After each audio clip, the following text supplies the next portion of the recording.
Greetings, fellow armchair Imagineers. Tiki here. And BlueDragonFive. And tonight we're here to pay tribute to the recent loss of someone who's an understated but towering icon in the world of Pixar. Someone who, you know, both folks, he both worked in the shadows, but he worked to create some of the most iconic characters of Pixar and also some of the most memorable standout voice acting roles, in addition to a truly unique Pixar short. So, folks, tonight we're going to be talking about Bud Luckey, who recently passed away on February 24th of this year. May he rest in peace. And Dragon, this is one, of course, that we wanted to do earlier, but it got kind of subsided by my trip to Disney World. Thankfully, folks, Dragon, this is going to be like the one bit of joking I'm going to do, but I have very bad luck of like tragic things happening like when I leave for Disney World. And so this did not happen exactly when I left for Disney World. So I cannot say I cannot say that that it was the timing of my Disney World trip that off the man by any means. This is a bad joke.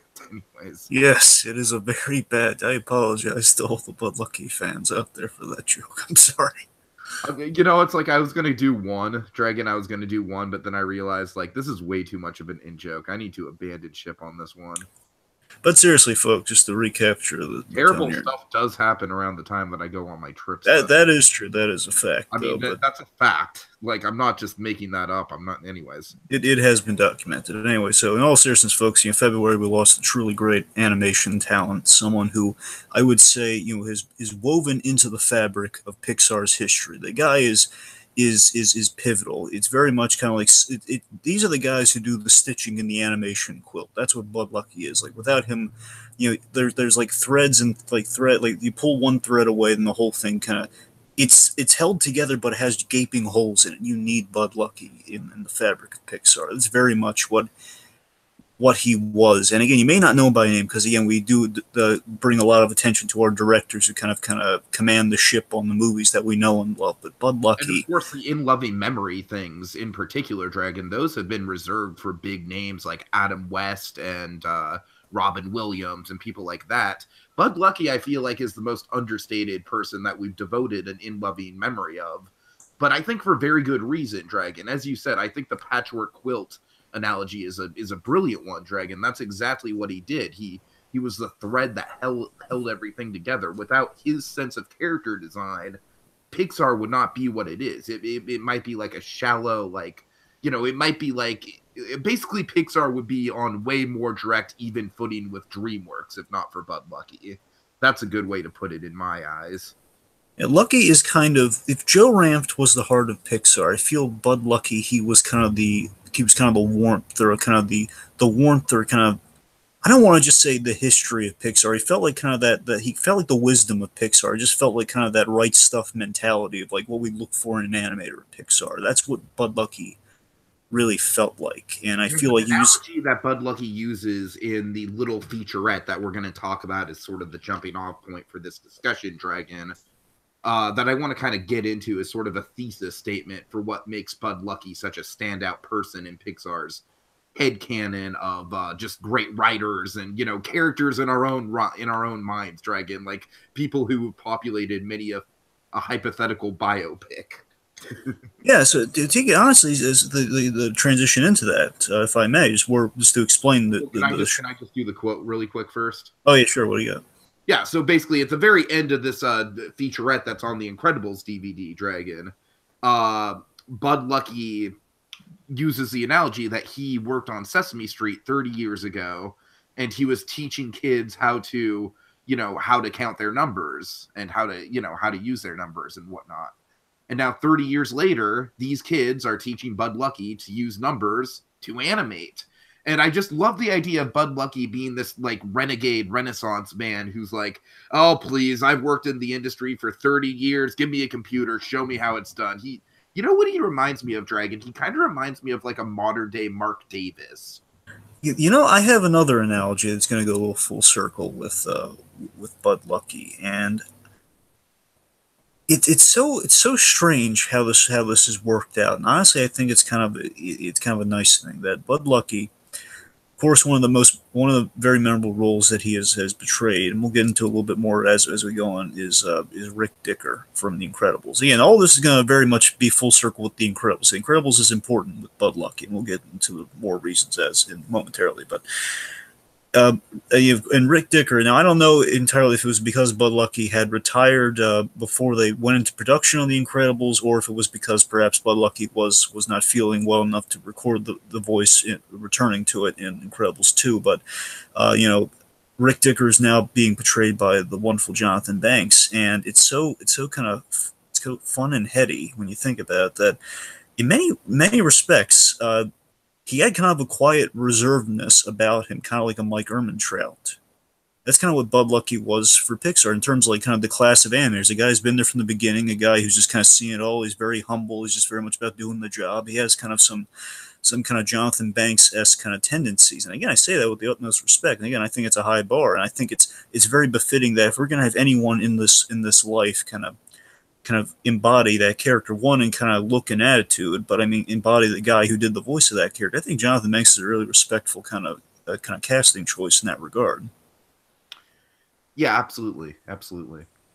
But you see what I'm saying about Mark Davis, though, Dragon, just to bring my analogy full circle really quick, is Mark Davis is a man who worked in hand-drawn animation for a good 20, 30 years. You know, he was right alongside Walt as one of the 9 old men.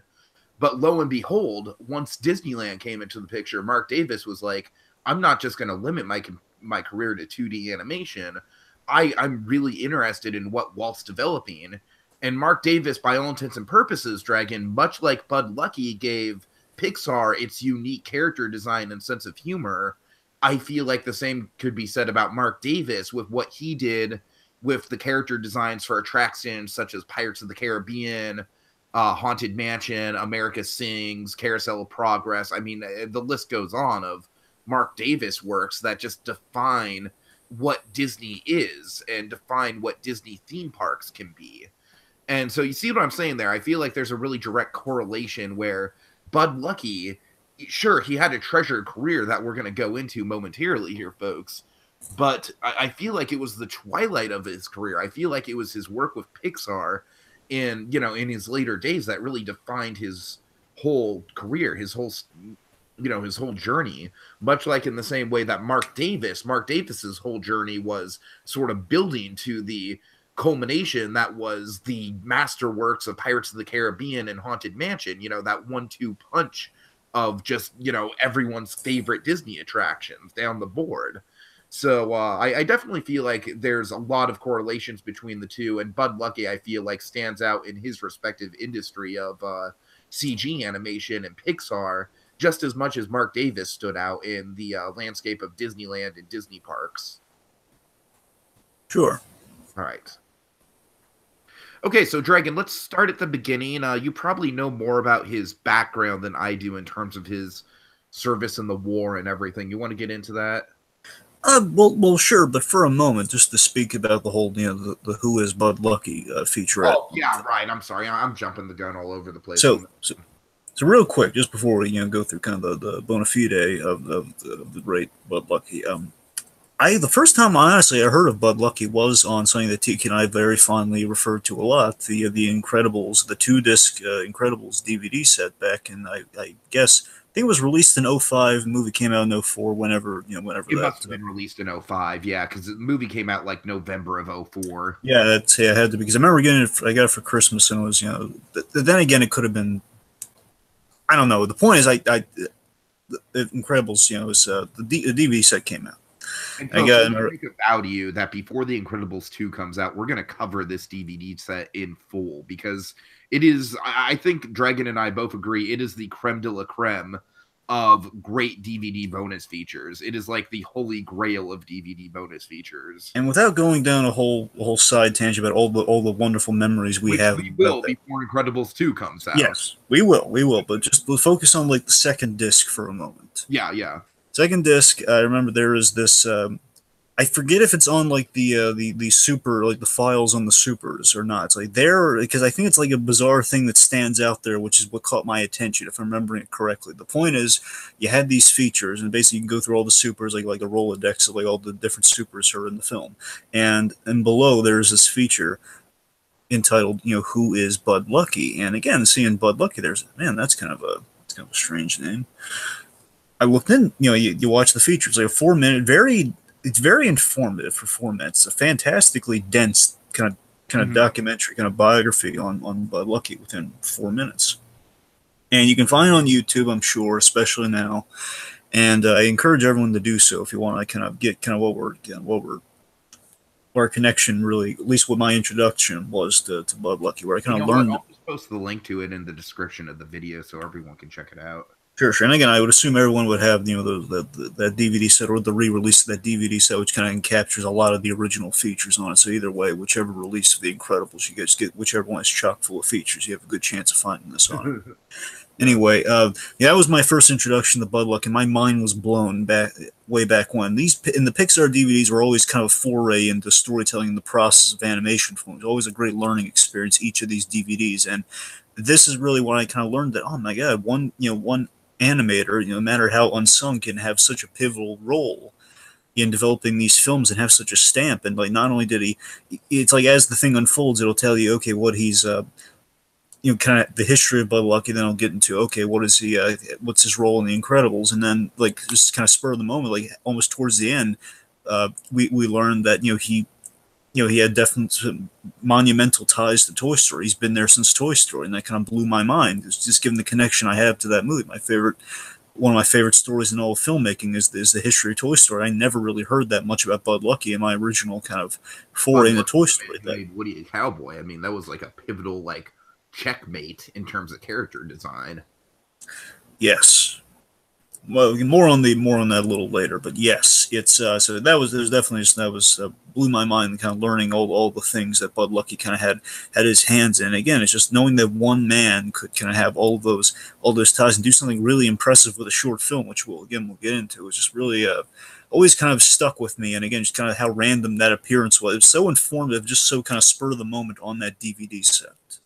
Mm-hmm. Okay, so let's travel back to Bud Luckey's early days, Dragon. What was his path to becoming an animator? So interestingly, like a lot of the greats, a lot of our greats, like your Stan Lees, your Dr. Seuss's, they did they did have some wartime experience. Bud Luckey, he fought in the Korean War, and I believe he was in the Air Force, which kind of gives you kind of an idea of why years later he was kind of looked to as Rick Dicker. They never said this, and I never heard him kind of say they picked Rick Dicker for this. And I'm saying I could infer that, hey, whether Brad Bird knew this or not, hey, Bud Luckey has some military experience, and that kind of goes hand in hand with a government guy. And Bud Luckey, he just kind of exudes professionalism too. He's not exactly he's a laid back guy, but at the same time, he kind of commands respect. He's sort of got a Jedi mind trick type power about him that way. And again, I'm kind of pointing to the Jonathan Banks of it all. There's kind of like a quiet, there's so many stories that Bud Luckey could tell you, I'm sure, but he's not going to go out of his way to tell you. It's like there's a whole secret history there that's, I'm sure, is fascinating. Mm-hmm, mm-hmm. And from what I understand, I kind of looked into a lot of this. I never really had color because that Who is Bud Luckey feature was all I really needed to know about Bud Luckey and kind of respect the guy. And I learned that a lot of these fascinating little things, on the GI Bill, basically through his credentials he got in the Air Force, they kind of treated him right, and he ended up eventually, after a few other animation schools, he ended up at Cal Arts. Mm-hmm. And he was trained by a known animator, the creator of Goofy, Art Babbitt. It's funny if you really look at it, a lot of animators at Pixar today were trained by the nine old men, and the 9 old men for Bud Luckey was Art Babbitt. That was his mentor. That was his kind of Frank Thomas and Ollie Johnson that Brad Bird was kind of taken under the wing of. Of course. So that's really where he learned. Art Babbitt kind of famously having a cantankerous relationship with Walt Disney and being one of the heads of the strike at the studio. So I'm sure there's some interesting kind of diverging paths there between someone like Bud Luckey and someone like Brad Bird. Sure. So just to kind of summarize things a little bit. So eventually, after he learns the fundamentals and he gets kind of animation under his thumb, he kind of branches into the world of advertising. In the world of advertising, he makes some amazing connections in the industry. He really does, because he kind of starts off like getting some simple jobs, like you work on cereal commercials, which is cool, and of course working in kind of food advertisement. He kind of worked on some other some product placement. He's worked on some iconic characters like Tony the Tiger, Toucan Sam, Snap, Crackle, and Pop. Like the iconic like Kellogg's Avengers, if you will. Yes. And in doing so, you can work on like branding upon these existing cereal brands or these existing kind of brands of foods and such. And who do you work with, Tiki? He worked with Charles Schultz. Yes, and Bill Melendez. And Bill Melendez, yes, yes. Now, Dragon, this is a story that blew my mind because, of course, I live very close to Santa Rosa, which is where Charles Schultz spent a majority of his life, a majority of his time writing Peanuts comics. In some ways, the Peanuts culture was inspired by Santa Rosa. And Santa Rosa, in turn, has kind of very much embraced the Peanuts in a lot of ways, Dragon. There's all these statues about town when you, out front of most businesses, like out front of the police station, there's like a Snoopy cop. Outside of the hospital, there's a Nurse Lucy. Just various things. The airport, the customer services desk at the airport is themed to the Lucy psychiatrist booth. Oh my god, that's great. It is. It's awesome. And the whole town just, like, outside of the airport, there's Charlie Brown and Linus on the wall. Like, the whole town just embraces the Peanuts. Sorry, when you say on the wall, do you mean they're on the iconic wall, or do you mean they're on the iconic wall? Yes. Oh my god, that's so fantastic. I love that. But Dragon, so I'm very invested in Peanuts culture, but I've never heard until I did research for this about this Bud Luckey connection with basically Bud Luckey being the person who branded the Peanuts. But I want to give Bud Luckey credit there because I feel like him branding the Peanuts so early on, it's kind of like the opposite of what happened with Calvin and Hobbes, where Calvin and Hobbes kind of like attracted this huge legacy over a number of years.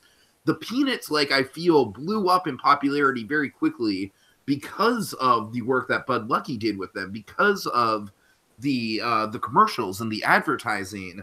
But Dragon, here's the thing: what Bill Watterson fears with Calvin and Hobbes, and of course Calvin and Hobbes, very different strip from the Peanuts, but I feel like Calvin and Hobbes takes on a very similar kind of like cynical look at childhood with some nostalgia involved, like the Peanuts does. I digress. And it's funny, I could have sworn, I gotta go back to it. It's been many years, but I could have sworn that in Toy Story 2 there's a Calvin and Hobbes reference.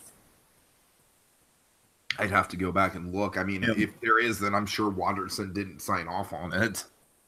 That's the thing, like, it's either Calvin Hobbes or looks identical to Calvin Hobbes, because when Woody's on the shelf, there's a book on the shelf that has, I believe, Calvin Hobbes on it. Well, my point being is that every time you see the Peanuts in a commercial, it's not like, oh, there's the Peanuts in another commercial.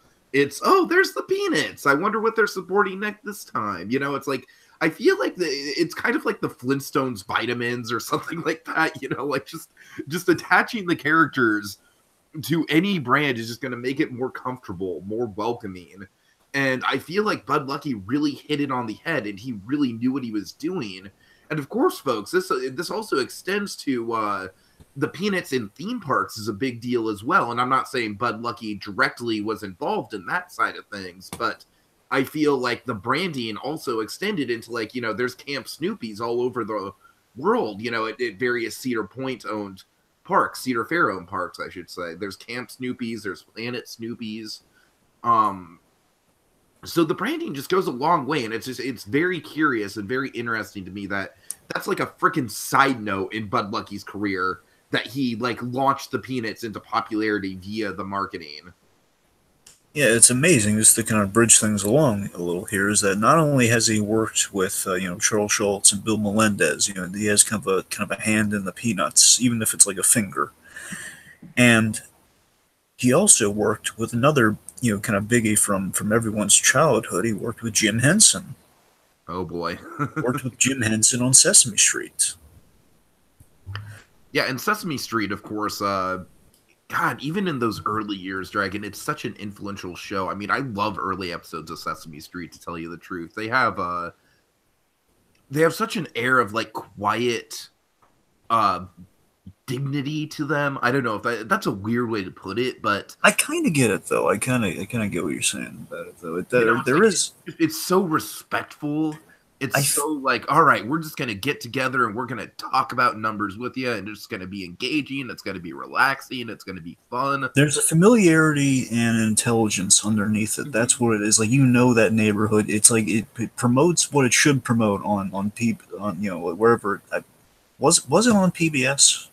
Oh God, dude, I'd have to go back and. So I know the reruns were on. Of course, when they had reruns on PBS. I'm sorry, folks. Kind of a little trying to think, but the point is, you're kind of putting me on the spot with my Muppets history there, Dragon. So regardless, wherever network it premiered on. The point is, it promoted an era of safe environment, a safe learning environment. If I were to guess, Dragon, I would say it was just on local public access channels.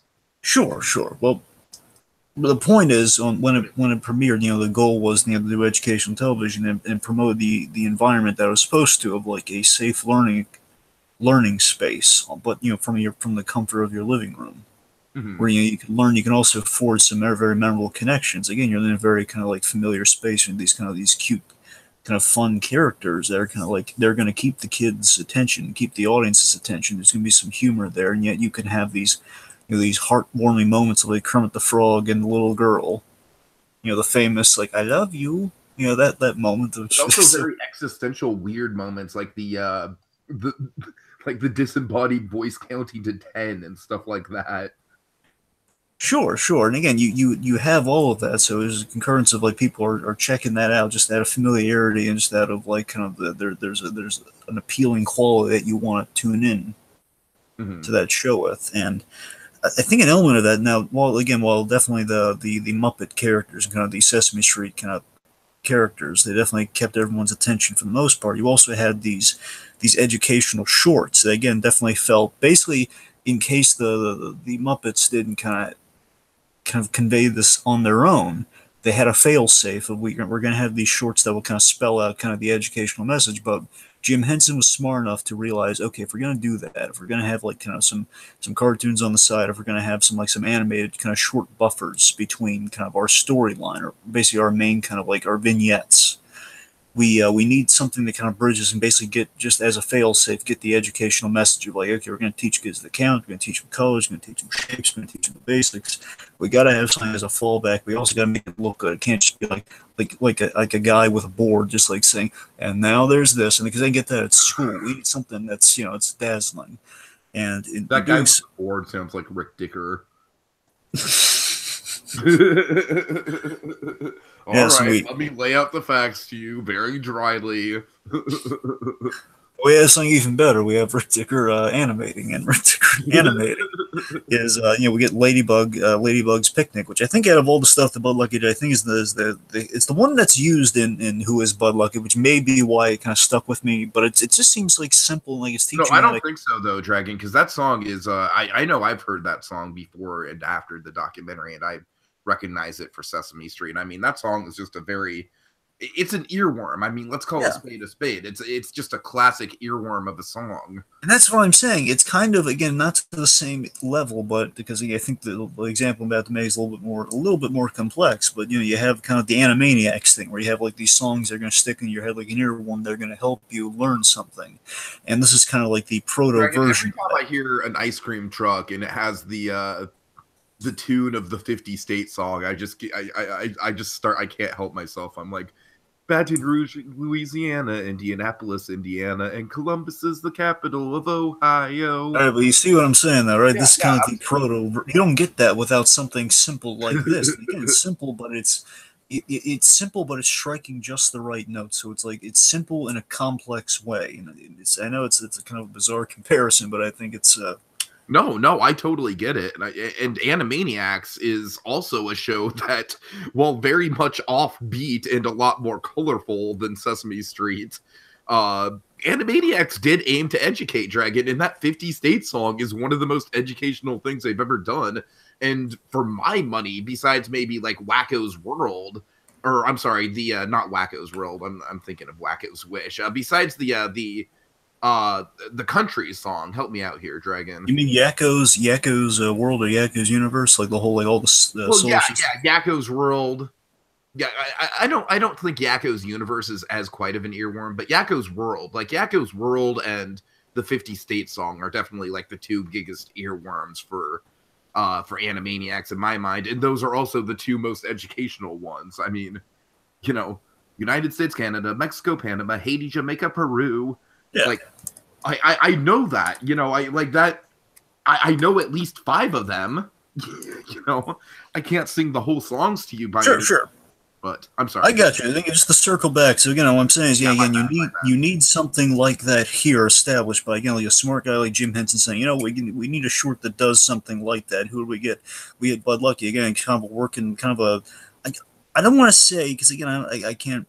I don't want to say he's like a blue collar animator, but I kind of get that vibe from him. He's just a guy doing a job. He's just very direct, like, okay, I'm gonna do something, I'm gonna do something right, and that's kind of what he did in the animation. Okay, it's gonna be something kind of simple but kind of colorful and catchy.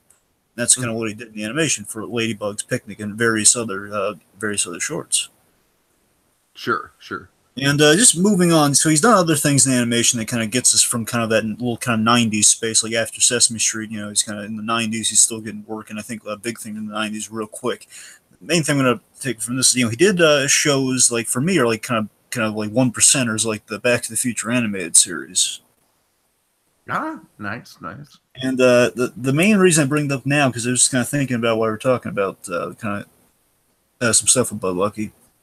It occurred to me that if you really look at Bud Luckey's art style, you see kind of the head shape and kind of the eye theory and the head shape on Bud Luckey's sketches, which very much like essentially the Woody head shape, kind of the elongated shape with kind of the rounded eyes, which you can also see in Boundin. You can also see in like that very unique head shape in his style.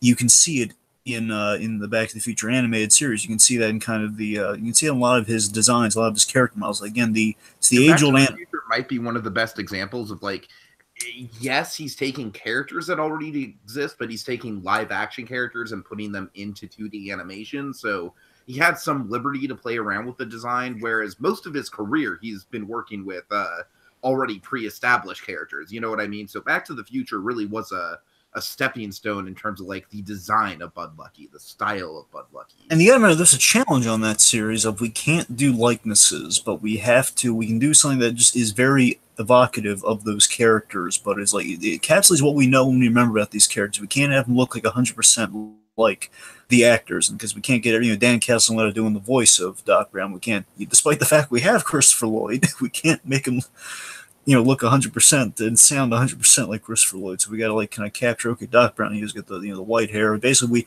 we have kind of those big foreheads, but again with those like exaggerated features, like Biff Tannen has like kind of that big kind of almost slack-jawed Frankenstein look. But we do that just to kind of show, okay, Biff Tannen had that big kind of rectangular head, and Tom Wilson kind of exaggerating with the bully talk. That's kind of what we had there. So so yeah, it kind of reminds me of the thing from Wake and Sleeping Beauty, where there was that really great moment where an animator was drawing the Beast, and he said, if you're ever going to do a drawing, never make a mistake in the eyes, where the eyes are very pivotal when you're animating something, and that's what I'm saying with the theory here is that the head shape and then the eyes, that's where it's kind of, you want to make it something memorable and kind of pronounced, so it kind of captures the attention and the focus, and I guess that was maybe the logic behind a lot of Luckey's designs.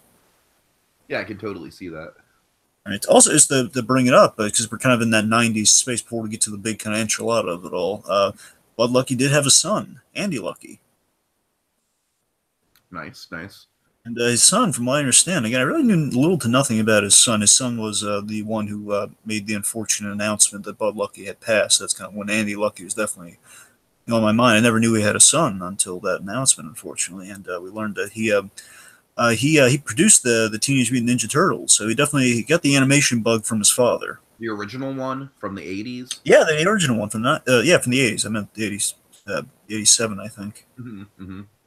Whenever the original one was, yes, that was the one he God, Dragon. I remember, like, as a 90s kid, even as late as, like, 1995, that was super popular, and I was super into it, so yeah, that show definitely, it doesn't have like that lasting like seal of quality that you would hope it would have, but it's definitely got like that warm and fuzzy nostalgia attached to it.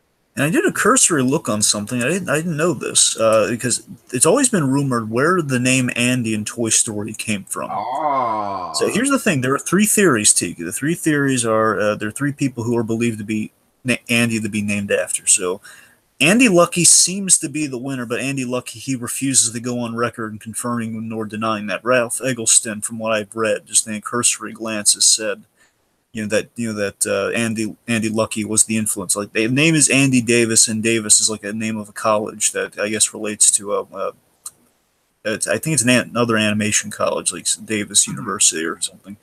And he was what?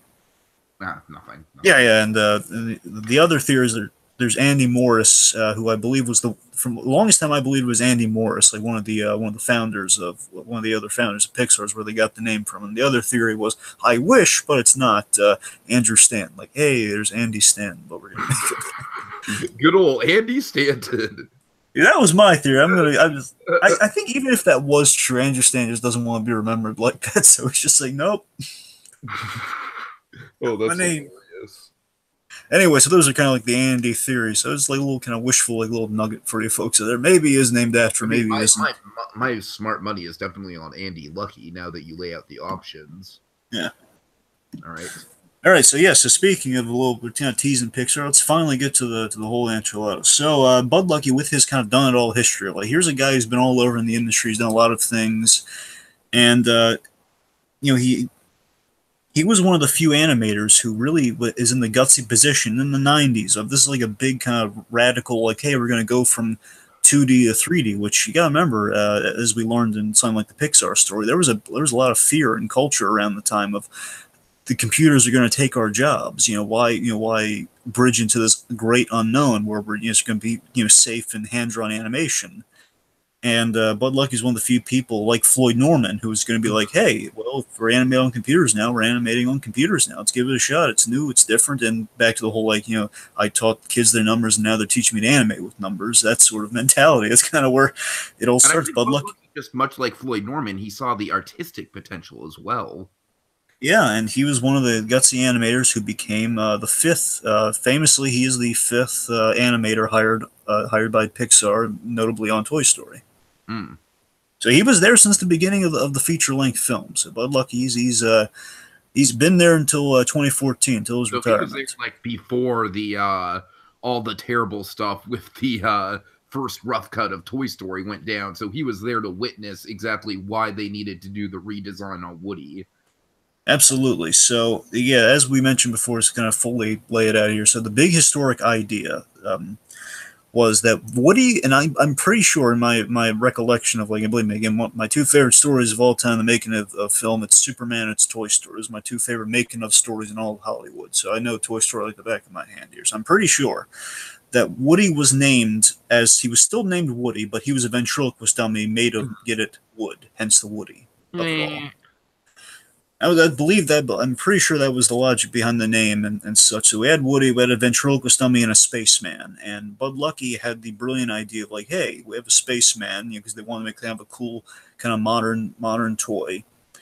And basically kind of reached why would the kid play with this ventriloquist doll? And Bud Luckey he's doing a bunch of designs on it, and I guess he kind of came to the point of, like, hey, I'm going to design a ventriloquist. I'm going to put him in, like, kind of a few different outfits. And the genesis behind the design was, hey, in just dressing this ventriloquist dummy a few different ways, and why don't we juxtapose it with what's the opposite of the old of the space race, the Old West? Let's kind of have, like, kind of a space race versus the Old West to kind of exemplify the conflict of the movie, kind of being replaced, old versus new, Old West, kind of the new unknown of space.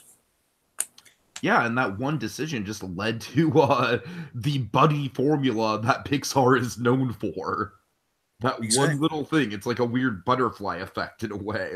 I mean, believe me, Toy Story would not be the same with a ventriloquist dummy in the lead. It would just, I mean, I still think that Woody is a little bit of a jerk in the first Toy Story movie, but he's going through an arc, Yeah. But yeah, that ventriloquist dummy would have just been off-putting. That's the thing, It's a hard buy. The character's written. It's just the character design, which of course Bud Luckey is kind of the superhero of when it comes to Pixar. the character design was just off. Now, I love that Bud Luckey, he's so humble about this because a lot of people, again, definitely still, especially now more than ever, they've been citing him with, oh yeah, you know why I should remember Bud Luckey? Because he made Woody a cowboy, which again is great, and that is something huge that he did. I love how humble he was about it because whenever people bring that up to him, he always credited John Lasseter. He did like 200 designs of Woody as a cowboy. As from the ventriloquist to the ventriloquist dummy cowboy to like the doll version of the cowboy, and John Lasseter picked the right one. He always credited Lasseter like, "Hey, you picked. I did like 200 drawings. He picked the right ones." Again, he's just a very humble guy. Well, that's the job. I designed a character. I found one that kind of stuck, and he picked the winner. Yeah. It's very wonderful. So he designed and animated on. Primarily, I know he designed on all of these. I don't know if there was some projects where he just animated on, but I'm pretty sure he definitely designed on Bug's Life. That's the thing. So he designed on Toy Story, Toy Story 2, Bug's Life, Monsters Inc. From what I understand, this is where he also did Toy Story 3. That's a fact. And in Toy Story 3, he did Cars, and I'm not Clown in Toy Story 3. Of course, he Chuckles the Clown. He worked on Wall-E, Up, and Ratatouille, and of course he did a voice, because he was busy on other things during The Incredibles, but he did a very notable voice in The Incredibles, Rick Dicker. Mm-hmm. So let's talk about Rick Dicker for a minute, just because we kind of talked about it a little bit before. So, and Rick Dicker's every time I rewatch, I was just rewatching the clip from The Incredibles, the clip. Because Rick Dicker, he's in like roughly he's in 2 scenes in The Incredibles, and. Kind of like a stereotypical thing for us in particular to pull Dragon, but Rick Dicker is The Incredibles' Jim Gordon. Yeah, I gotta tell you, he is. It's like we have to, I mean, that's such an obvious pull, but I feel like it's got to be said. I think we might see more of that in the sequel, but the Rick Dicker thing will always stick out. Rick Dicker, here's the thing: he had 2 scenes in the Incredibles movie, and there was a 3rd scene if you count Jack Attacks. Oh yeah, right. He was good in Jack Attack. I want to make it clear. Rick Dicker was good. We had the idea. He had to kind of mind wipe. Carly the babysitter. It was just. It's like, and he had that wonderful line too. Hey, I believe you, kid. And then he wiped her mind. It was brilliant. But Rick Dicker, the scene that still wows me to this day. I was just rewatching just to remind myself of the brilliance of this character. And this character, one, he's well designed, and there's so much conveyed in it. There's a lot of credit that goes to the animators, but also the performance that Bud Luckey gave to this character. And I'm pretty sure he was brought in to do scratch. That's the way I remember it being told, that he was brought in to do scratch on this character. Like, I don't know if they had anyone in mind. Like, a lot of people say he looks like Tommy Lee Jones. I don't know if that was ever on the table or not, but regardless. I just love that the dynamic he has with Bob right out of the gate, after he's thrown Mr. Huff through a bunch of buildings and now he's got to deal with the consequences. And it's that great hallway scene which Brad Bird kind of brought to us that we've never really had in Pixar films. It's kind of a two-person, like 2 people walking in hallways conversing with each other.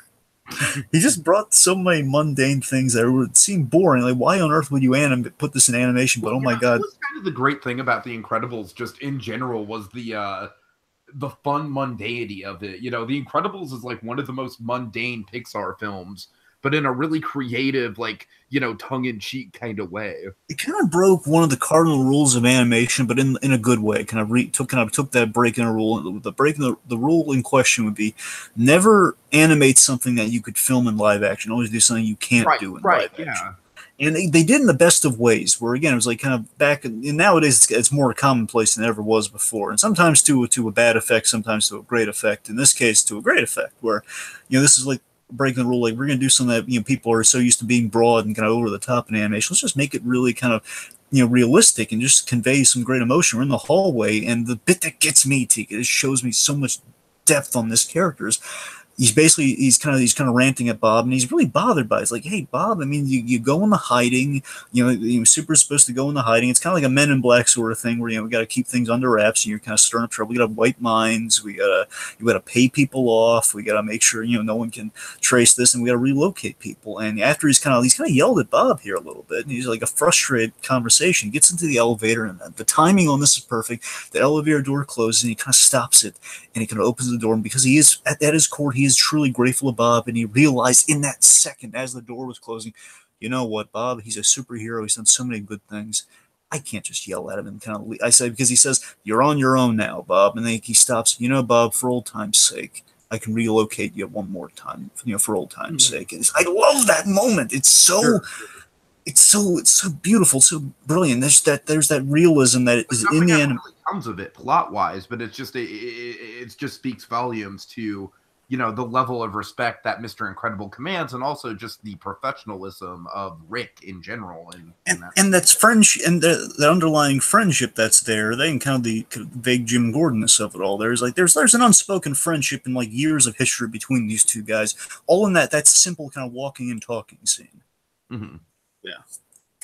Okay, Dragon, you know what I kind of want to do for the rest of this conversation? I kind of want to build to Boundin. Sure. Like, I kind of want to circle back around to Boundin. So do you want to kind of just go through the rest of his credits and then circle back around? Just bound. Yeah, sure. Let's do that. So let's talk about Chuckles. You want to talk about Chuckles or Eeyore? Well, how about you take the lead on Chuckles, I take the lead on Eeyore? Sure. So of course, Bud Luckey worked on Toy Story 3, and he voiced this hilarious yet super important character. He voiced Chuckles. Now, Chuckles is a clown who has a very I love how much of a pivotal plot device Chuckles the Clown is to Toy Story 3. He is, and he has one of the most important sequences in all of Toy Story 3. I'm not joking. He does. One of the most important sequences in all of Toy Story, period. Yes, I mean, okay, so just to give it so again, he's playing Chuckles, which in itself we have the wonderful Timothy Dalton as Mr. Pricklepants. Yeah, and he has this great Shakespearean introduction as Woody's like, he mentions Sunnyside, and they're like, thunder, and then basically it's like, well, what's well, guys, what's going on with? And he says, oh, you haven't heard about what happened at Sunnyside? Just ask. And then Timothy Dalton just transitions, no one's ever escaped Sunnyside except for one, Chuckles, and we pan over to this clown, to the frowning clown. To a frowning clown toy. Now, Chuckles was an important story. This design is just priceless. Now, there is a story that comes with Chuckles, not only in the literal story we're about to tell, but in the story kind of configuring of Toy Story 3. Originally, Chuckles was supposed to be kind of a war veteran combat Carl, which we did even better in Toy Story of Terror with the Carl Weathers. Yeah. Oh my god, combat Carl. So combat Carl kind of works better as a character in a short because you just get all that time to just expand on him, and you don't have exactly. So they made a smart call. This is like a twofold, really smart call they made, and it's not that they planned out Toy Story of Terror at that point. It's just they kind of Combat Carl is kind of the wrong vibe. We got to go for like a toy that is one, it's kind of a visual gag, and secondly, it's like, so we're gonna have a big story point placed on this, and logically, what could we buy an adorable little plush kind of clown character, plush bodied clown? I could buy that as a girl, as one of a girl's favorite toys, just as kind of a little cute plushy thing. So Chuckles serves a few roles there. Yeah, but at the same time, the great thing about Chuckles and his design is that you can also buy him as just this grizzled, hard knocks war vet. Yes. So and again, looking back at Budley's history, we kind of learned that he saw some, he was in a war. Mm-hmm. I wonder if maybe he dug deep into some stuff for this. I gotta wonder, but we have this. Chuckles has the flashback sequence in Toy Story 3. We learn of Lotso's tragic backstory, and essentially Bud Luckey kind of narrates as sort of, and he's a really good narrator, by the way. In a lot of the works, even as Rick Dicker. We'll get to that, yeah. Whenever we narrate it with Bud Luckey, it's a good move, and basically he narrates over what happened, the origin of Lotso and where things went south with him. We played with Daisy, and basically, they got lost at a rest stop, and in the moment that while it's just good exposition, it's excellent exposition, and the heart of it all comes from this moment that will always haunt me, and just how hauntingly beautiful and dark, and just kind of it complements Ned Beatty along with Bud Luckey. Bud Luckey has a small role in this scene, but it's very pivotal, where Lotso, he sees that he's been replaced. Big Baby has not seen that he's replaced, and he just says, and it was that moment that basically manic look in that moment of change in Lotso's eyes when he looks at the camera, and his eyes go basically kind of form that angry V shape. That angry, the brow kind of turns to a V shape. He kind of made that moment of choice, like, do I do the responsible thing and let them go on with their lives, or do I take them down with me? Where he says, she replaced us, and we have that moment where Chuckles, again, the last moment of his own innocence, where he's in, and Chuckles was a friend of Lotso's, where he saw his friend go down this path. And it's a wonderful drama that we're unfolding in this flashback. It's like, it's practically Shakespearean. It's the most Shakespearean thing that is did since The Lion King, honestly. You're right, and again, like, and Chuckles bearing witness, like a Greek chorus, he's bearing witness to this tapestry here, and he says, "But she only replaced you." And then Bud Luckey did have a sense of humor. I love that he brought the humor of a clown to this dramatic sequence, but again, it's really well fitted, so it's not taking away from the scene, because he has like kind of raises his voice to kind of like a cartoony, like, "But she only replaced you." And again, that's like the last time we heard him like that before he goes into like the kind of the war veteran kind of like the whole, "And then lots of change." That's that whole thing. And again, folks, it's a little funny, but at the same time, it is very dramatic. Where he just says, "She replaced all of us," and we have the violin music. Again, it's like it's playing the world's smallest violin, but it's playing it in like the biggest, most verbose way possible. So it's such a pivotal sequence within that film that, again, we don't have without Chuckles the Clown relaying that story the way it is. And again, you can look at that, you can rewatch that sequence, you can go back to that sequence and kind of appreciate kind of the cleverness of making it a clown Greek chorus-like character.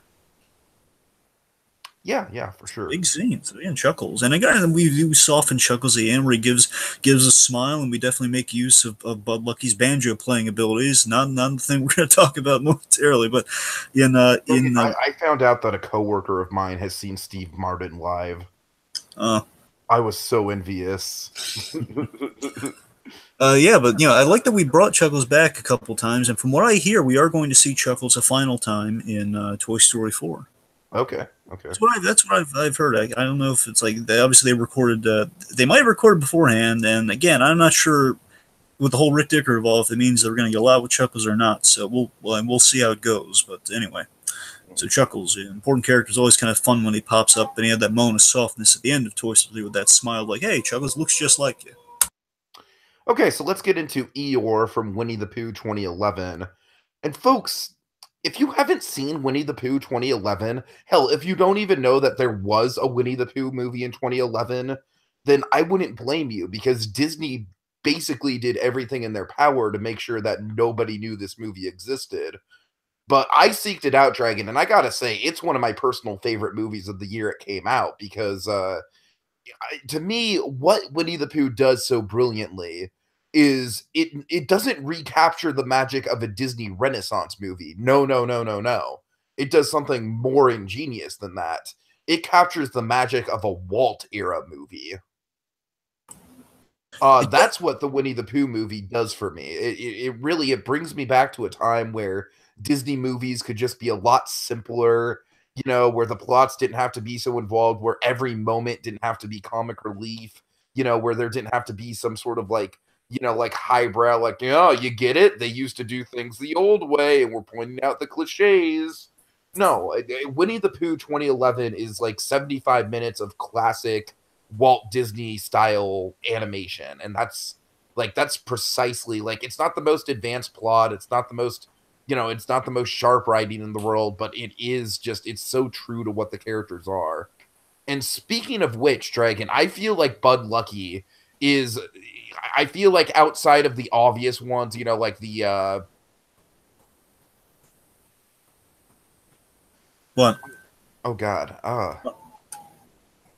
Why am I blanking on his damn name? I feel so stupid now. Eeyore? No. The freaking I'm so dumb, Dragon. The guy who does Jim Cummings. Oh, why was I blanking on Jim Cummings? Well, what about Jim Cummings? Well, outside of Jim Cummings, who does the voice of Tigger and Pooh in that movie, and Jim Cummings just fits those roles like a glove. I feel like Bud Luckey absolutely just fits the role of Eeyore so well. It is an unheard of thing in animation to for an iconic, like basically getting another bite at the apple of Winnie the Pooh on the big screen, like doing it right, not just like doing like kind of a cash in or doing like another series based on Winnie the Pooh, like doing it right on screen again after all those years trying to capture the magic of it. It is unheard of, but brilliant that you'd imagine they'd get kind of what they're doing now with the Christopher Robin movie, which again, I appreciate this casting choice too. I just want to say, like, you imagine they would go with Brad Garrett for Eeyore, which I believe they're doing for the live action film. But yeah, I applaud that choice because he's always been kind of playing Eeyore in many films that he's done. He's always kind of compared a lot of the characters Brad Garrett has played to Eeyore, and in this case, we go with kind of a niche, kind of again, kind of an unknown, kind of the unknown animator in this regard. So I mean, it's them realizing, we have a guy who sounds like he make a good Eeyore. Let's go to him. Let's not go for big star power. Let's not go for not even go through the professional channels of voice acting. Let's just go for someone we have a feeling that this guy, I could buy him instantly as Eeyore. A guy who has the acting chops to do it. No one, a studio executive in their right mind would never do this. And I love that Disney was crazy. At least the people working on the movie were crazy enough in the best of ways. Like, you know what? We're going to do this because it's the right choice, man. And Dragon, I have a perfect example of why it was such a good choice is because in that same movie, you have a more recognizable, like, granted, this guy is not a huge A-lister or anything, but Craig Robinson played Ferguson. I'm sorry, Craig Ferguson. Yeah, Robinson. What the hell am I thinking? Craig Ferguson played Owl. And Dragon, for my money, Owl, it's not that the characterization was off, but the voice was off. You could clearly tell it was Craig Ferguson. Yeah. And whereas Bud Luckey, because Bud Luckey is such a natural at what he does, and he's not even really trying a lot of the time with his voice acting, he's really just kind of like, it just kind of, like I said, it just comes naturally. He kind of just hones it in. He kind of just like, just lets it come to him. And so with that in mind, I feel like Eeyore is definitely the big standout in terms of like, like I said, outside of Jim Cummings, who's been doing this forever, he's the one that fits in the most naturally. He slips into Eeyore like a glove. Whereas there's, notably with Craig Ferguson, it's just a little too much of like, oh, I know that voice, and it's a voice that does a lot of sticky comedy, and Yeah. So Eeyore, the thing that really sticks out with Eeyore in this movie, he doesn't have a lot to do, but I feel like the best moments with him is when he's bonding with Tigger. Because it's a fun concept, because usually Winnie the Pooh and Eeyore are paired together. That's usually the pairing, because Winnie the Pooh's just kind of like got this dumb optimism to him, where Eeyore's got this frustrating cynicism to him. But Tigger, I feel like, is a perfect sort of counterbalance to Eeyore, and we see why in this in some of these segments. There's a big song with Tigger and Eeyore, and Eeyore is just kind of like, the whole time he's like, all right, Tigger, this is okay, but maybe tone it. He's not trying to be mad at Tigger by any extent. He's just like, all right, but I don't know if this is me or not. And he's questioning it. He's not trying to be a jerk about it, which I feel like is kind of that solid understated nature that you would get from Bud Luckey performance. Yeah. Yeah, like I said, there's not really a ton of stuff for Eeyore to do in the movie. It's really just the counterbalance between him and Tigger that's the standout. But yeah, I mean, he definitely inhabits the character in a really nice way. He just feels so distinctly Eeyore. Mm-hmm. Yeah. All right. Let's talk about kind of like the big kind of the cake that awaits us at the end of this glorious meal of Bud Luckey. Let's talk about. Let's bound. It went full circle, no pun intended. We're going Boundin. So yes, so here's the thing that always amazed me about Boundin. Again, that who is Bud Luckey short educated me, and years later, just kind of fully appreciating like what that really means. Is that amazingly, this short was almost a one-man short. Now, of course, he didn't work entirely alone on this, but I mean, he had a hand in every aspect of this short, which is really unheard of. Like one man, again, he practically did everything himself on this. Like he had animators. I'm sure there was a crew of animators, but I love how much research he put in, and he kind of like fielded his own research on it. Yeah, I mean, he wrote the voices on this. I'm assuming he may or may not have produced. That might be like the one thing. And I know there's like if you looked up the credits on this, I know you directly find there'd be a lot of Bud Luckey and there'd be one other name, and then I'm sure you'd have some animators or some people who like credits to who created the simulators for the hair and such that they used on The Incredibles. So basically that's what I would imagine the other animators would definitely come in handy because he definitely led the charge on like. He was very, very research intensive about this, and again, he basically wanted to do a short that had kind of an old Western waltz kind of musical quality about it. And if you really want to look at it, you could look at it as kind of while it's a short, so I don't know how special that really makes it, but years later until Coco, we don't get like a Pixar doing a musical. We do definitely have a short that's all about kind of a musical number going on. I mean, that's really what what made Boundin stand out from the pack, right? Is I feel like most, if not all, of the Pixar shorts, to some extent or another, Dragon, outside of the ones that are already spin-offs of other properties like Jack Jack Attack or Mater's Tall Tales or something like that, a lot of them, like a big chunk of them, are essentially these 3D kind of Fantasia-esque shorts, Yes. where they use composition, they use they use scored music, but they don't use lyrics. And so Boundin was a big step outside of that vein. Yeah, and usually, without dialogue, in this case, there's a bit of, again, it's conversational lyrics and how it operates. It's conversation, but with music. So yeah, so we have again, it's kind of fitting into that Western sensibility of kind of like let's do something like kind of the old West feels very kind of Western. That's it's very much him kind of looking at okay, it's kind of storytelling 101 from an animator's perspective. Okay, so visually, you want to have a character the audience is going to identify with, so you're going to have what's the most pathetic thing you can think of kind of in this kind of old Western waltz setting. Okay, well, what about a sheep that is shaven? And if you look at kind of the framework what Pixar usually works with, think about it. It's that you look at the logic behind something. Like, okay, what if fish were in an aquarium, what would they think of it? If you sheared a sheep, how would that sheep feel, while it's kind of bald and kind of, essentially, for all intents and purposes, kind of naked? Right. How would that, and how can you do that idea with kind of some respect and kind of have a moral? Again, it kind of digs deep into his Sesame Street roots. How can I make this kind of educational, kind of like a PSA, but also an entertaining short, all at the same time? And again, with that Bud Luckey style applied to kind of the shapes of our characters. There's a lot of geometric shape theory going on here, which, if I'm really digging into my Pixar history here, you kind of look at Andre and Wally B. There's definitely a geometric kind of shape theory going on there. Even Luxo Jr., of course, as well. Like that's sure, all on the shape theory. Well, sure. I'm just saying Andre Wally B was, I think it was the very first short.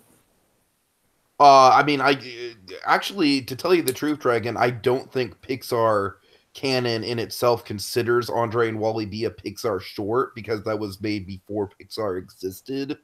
But I mean, it's definitely a stepping stone to Pixar. That's one of the things that I actually recently read in a Q&A book. Well, yeah, it's the Lucasfilm days, I guess. So maybe that's right, yeah. Well, I went to the SIGGRAPH conference, and I just, John Lasseter worked on it. You're fair. You're right, though. Yeah, technically, yes. I guess Lux. Well, the point of the shape theory applies to both. So yes, okay. So, Dragon, I'm gonna actually kind of say something that might shock you, and I mean it with no disrespect. When I first saw Boundin, I was not a fan of it, and it actually took me a number of years to really get into it.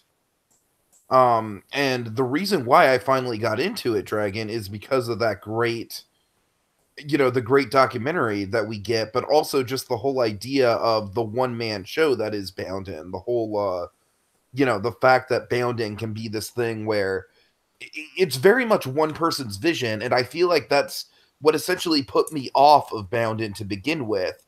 The whole idea of like, oh, this is different, this is like totally like, this is a little too far removed from anything that Disney and Pixar has done. Like, I don't really understand this. This isn't comfortable for me. Really, years later, Dragon, looking at it, I had Boundin towards the bottom of my list for a long time, but certainly not anymore, and not just because of the passing of Bud Luckey out of respect, but just because looking at it more and more, especially after Coco Dragon, I think Coco was the point where I really started to appreciate Boundin a lot more because of like the whole like fascination of like, oh, it's a musical Pixar thing. And when I saw Boundin again after Coco Dragon, I very much kind of took to it. I was like, okay, this is definitely much like Coco is a celebration of a specific region, a specific culture. Boundin is kind of the same way. It's sort of this it's definitely a celebration of a region. It's got Montana. Am I right, Montana? Yeah, I'm pretty sure it's Montana, but I'm not 100%. I'm pretty sure though. Well, Yeah. regardless, like Bud Luckey, like he just puts his heart and soul into it to really just make it stand out and make it be exactly what his hometown was like. What is or at least a fantastical version of that. Yeah, I will go as far as to say this. I'll go as far as to say, honestly, thinking about all the shorts. I mean, I might be there might be one I'm glazing over in the back of my mind here, but I would say this is probably the most personal, like personal kind of self-representative. I would say either that or Sanjay's Super Team. That's a good point. Yes, I mean but granted, I like this one a lot more than Sanjay's. Let me say this: so Sanjay's Super Team, I feel, is personal to the animator's life and the influence of the animator. In this case, I feel this is as much like as literally everything on the screen is personal. Yeah, exactly. That's like in story, the Sanjay Super Team is personal in story and inspiration. This one I feel is visually. It's all Bud Luckey is coursing throughout this thing. Again, you can see it's his design theory. It's kind of again his banjo playing is very much the music is based on like the connections that he has forged with Riders in the Sky on Toy Story 2, like all the. Again, the man led the research, the research journey to like going on a merry-go-round to get the whole kind of bounding, kind of rotating thing down there. That was my favorite part of the making of, by the way, the fact that they went to that much detail. Learning about how how it would look to shear a sheep, and again applying kind of the technology we had in The Incredibles to that. So again, it feels like as personal visually and just kind of in what is presented on the screen as you can to someone without knowing that person's name. It just feels like that's as personal as you can get with an animator. And again, it fits that unknown kind of that. I don't mean like he was kept a secret like Bill Finger for years. I mean, Bud Luckey was a guy like if you knew your stuff, like by his own choice, he wasn't like this big known name. You know what I mean? I don't think he ever wanted to be a big known name. That's what I'm saying. It's a humble thing. I'm not saying like Bill Finger wasn't humble either. I'm just saying that you had. Well, he's Clark Gregg Dragon. Of course, he's humble. Yeah, you know what I mean. I'm just saying that Bud Luckey, he just had that again, that working that kind of that almost blue collar kind of working class animator vibe. I'm here to do a job. I want to tell a short, and you know what I mean. I want to tell a short that kind of means something to me, kind of means something to my roots there, and without just kind of saying like. And again, I don't think I don't know if Bud Luckey ever. I don't know how much he kept up with the shorts, after he retired, because I think Sanjay Super Team was probably after his retirement. So, regardless, because if he did the voice for Chuckles, he might have been around Pixar. So who knows? Maybe kind of poked his head in now and again. But I mean, Sanjay very in the short, it like says for dad, or it shows like the image of the animator and his father. So again, it's like I don't think he'd take away from the fact that he did that, but at the same time, it's like you know what.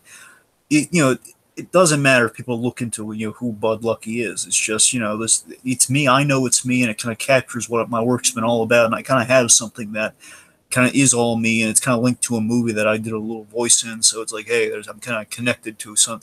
I'm connected to some. That's a good point. I was kind of wondering the correlation between Incredibles and Boundin, but you're absolutely right. Rick Dicker is probably the most famous character that Bud Luckey voiced, and it's only fitting that character is tied to a very, very personal short. I feel like there's a kind of a beautiful symmetry to that. And it's funny, I forget if it was Brad Bird or Bud Luckey who said this, but I think it was Brad Bird. I think it was remarked that it was a deleted idea that they had, that Rick Dicker. I think it was like a joking thing they had. I don't think they ever seriously were considering it, but it was that Rick Dicker was going to introduce Bounding. Like he was going to like pull up, like he was going to sit at his desk and pull out the banjo and have like a bottle of hooch or something on the desk. Oh my god, Dragon! I would lose it. I'm serious. That's how it was talked about. I don't know how serious they were about it. That was kind of like they pitched that as like, hey, that's what I sincerely hope that they recorded dialogue for that, and that when The Incredibles 2 comes out, they just replay Boundin with that intro. Well, all you really need is just like a cough or something, just like him like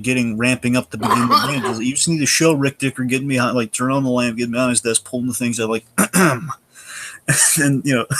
then just basically getting into it. Oh my god! So, I mean, again, even in the Who is But Lucky short, he does that bird sound. I don't know. I think that's like him just messing. Like, I don't think it's him actually doing that bird whistle, but who knows? It actually could be him, which makes it even more like, oh my god, all of this really is coming from the heart and soul of Bud Lucky. And also, this film was animated. It was nominated for an Oscar and it won an Annie. It didn't get the Oscar, but it won the Annie. So this thing was recognized. And again, do you have off the top of your head what won the Oscar that year? Let's see, it was 2004. What will be for short film? So that's gonna be a little tricky. Off the top of my head, I'm sorry, I don't know what won that year. You know what? I'll look it up when you as you give your final thoughts. All right. Sure. All right. Okay. So Bounding again is always gonna be like kind of. It's rare that an animator in this life will get like a personal kind of. A personal short that is kind of all representative of them. You have all these other again, we have it now like Sanjay's Super Team, and you have it here and there in like moments within a film, or like sequences in a film, but you rarely have that for like an entire short. Like it's a rarity. It's kind of a gift, and I'm so glad that Bud Luckey in his lifetime he did get the opportunity to get that and have so many other claims within Pixar films and have so many other kind of stakes. So like here are places where you could remember Bud Luckey if you knew the guy's name was. Oh, before I forget, real quick, another thing in Toy Story 3 that Bud Luckey pitched, and I think he boarded. He may or may not have boarded this, but I know he had an idea where he pitched the original opening of Toy Story 3, which was cool. Again, it kind of gets us to where we get in the beginning of Toy Story 3. We open on the Western opening, remember? Mm-hmm. Originally, it was going to be Bud Luckey pitched a Sergio Leone Western opening where it was going to be Buzz versus Woody, and it was going to be like Woody on Bullseye. It was going to be like kind of riding up, and it was going to be like a ghost town, like Mr. Potato Head's cowering behind things, and Buzz Lightyear was kind of walking from the other side, and it was going to be like a showdown that was going to be interrupted by revealing that, hey, we're in Bonnie's room, we're having a dance party. Not Bonnie, we're in oh god, I'm so embarrassed right now. In Andy's sister, Molly. We're in Molly's room. We're in Molly's room. And like she's having like a dance party, like Bratz, like knockoffs of Bratz, or if actually they were going to be the Bratz, and so that's originally what the opening was going to be. But again, Bud Luckey pitched that original kind of. So they had the Western ball rolling thanks to Bud Luckey, which gets us that amazing opening we have in Toy Story 3. We're like, hey, let's just take what we had in the first Toy Story film. Let's just show what it looks like from the toys POV. So again, even that late in the game, by the third movie in that trilogy, again, showing that he even had a stamp on the original trilogy of Toy Story 3 before revisiting it for Toy Story 4, which again, I wouldn't be surprised if he did some designs, like okayed some designs for Toy Story 4 for all we know. I wouldn't be surprised if he had some extra credits on that when we get to that. Mm-hmm. So even again, he's so darn helpful, and he's that secret signature that if you look for it, it's not going to be like the bottom, it's not going to be on the dotted line, but it's like on the side of the page somewhere. It's Bud Luckey's signature right there. Sure. Okay, folks. Yeah. First of all, Dragon, you're going to be really disappointed. Oh no! What one? This animated documentary called Ryan about some homeless guy who ends up on Skid Row. Well, that doesn't sound nearly as interesting as that basketball short that won this year. No, I don't. It seems like an art piece. It seems like, oh, we're gonna give it to it because it's a documentary and it's animated. Ooh.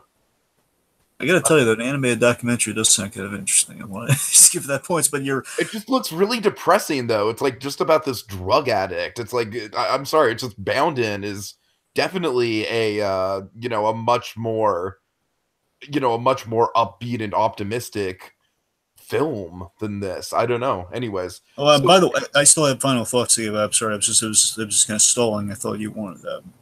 Oh, my bad. I thought Oh, you by were. all means, I mean, give your final thoughts. I'll end on the final thoughts, unless Yeah, you really. I thought you were giving your final thoughts. I'm I'm sorry. sorry. So there was a lull, and I just wanted to say some more nice things about Bud Look, Luckey. I had it ready to go. I didn't mean to cause the lull. I'm sorry. That was a communication breakdown on Sure. our end. Well, by all means, why don't you take us through final thoughts, and I'll cap us out, I guess. Okay, sounds good. So, I mean, final thoughts. Look, I feel like Dragon can kind of talk about it a little bit better than I can. I feel like he's more eloquent in, in his wording than I am. But like, let's just take a look back through Bud Lucky's career really quick. Let's just go through the Rolodex. Of course he starts out doing commercials. He starts out with branding with familiar faces like Tony the Tiger and Toucan Sam.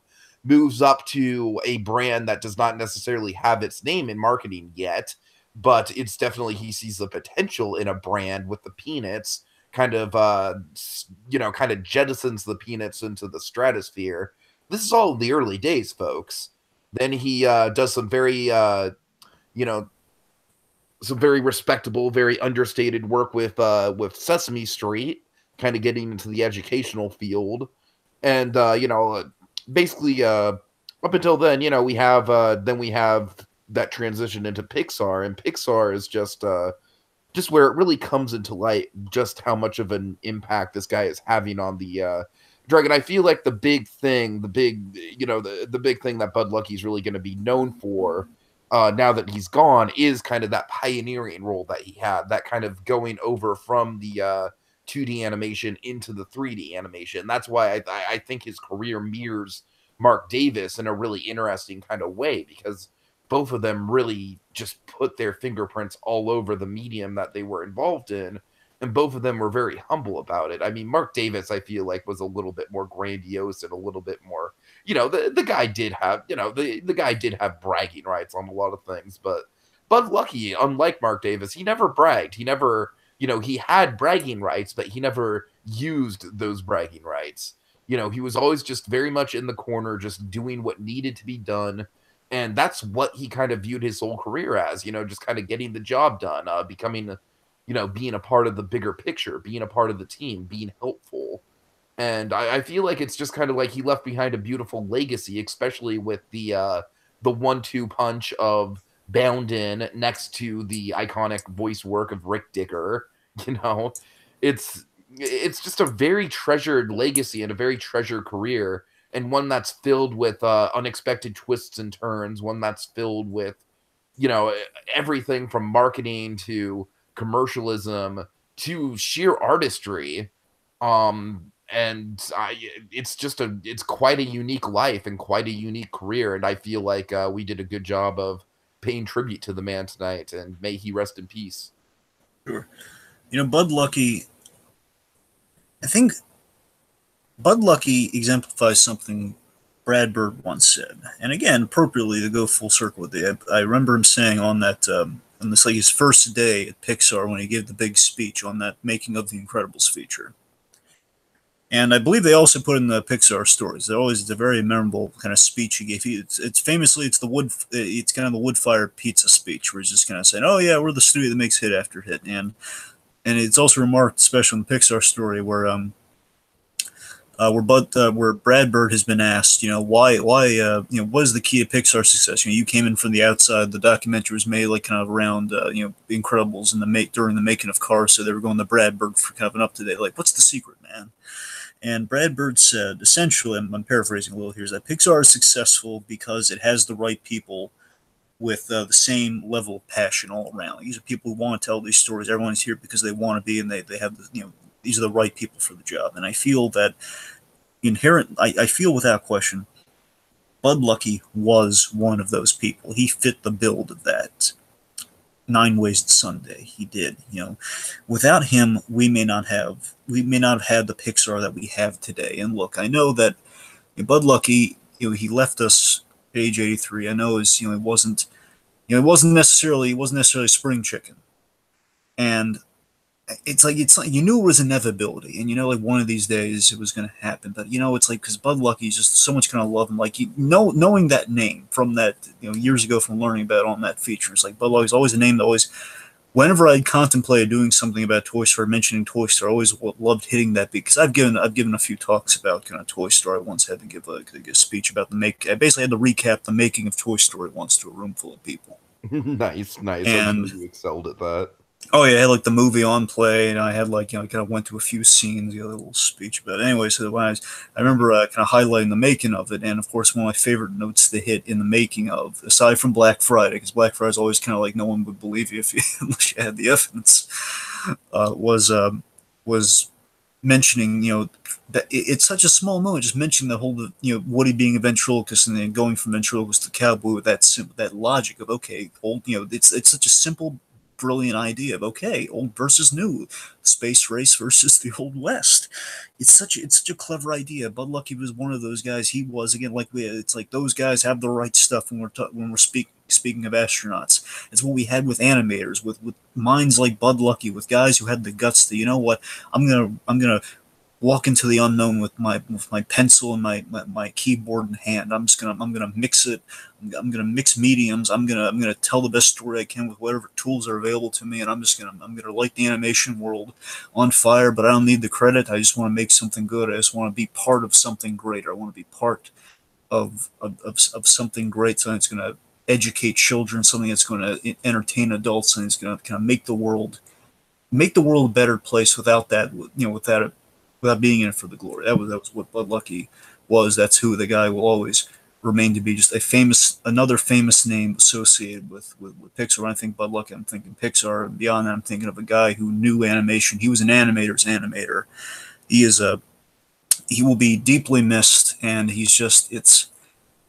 we need more Bud Luckies in this world. So Bud Luckey, wherever you are, I hope he's happy somewhere playing the banjo for everyone. I hope he's animating something. I hope he's playing the banjo. I hope he's doing whatever he wishes to make himself happy. I hope he's like kind of watching over Incredibles 2 and giving notes of, yeah, that could have been designed better. Yeah, I could have. Just Jonathan Banks. He's doing a good job, but I think I could have said that line a little better. I don't know, but I'll give the kid a thumbs up.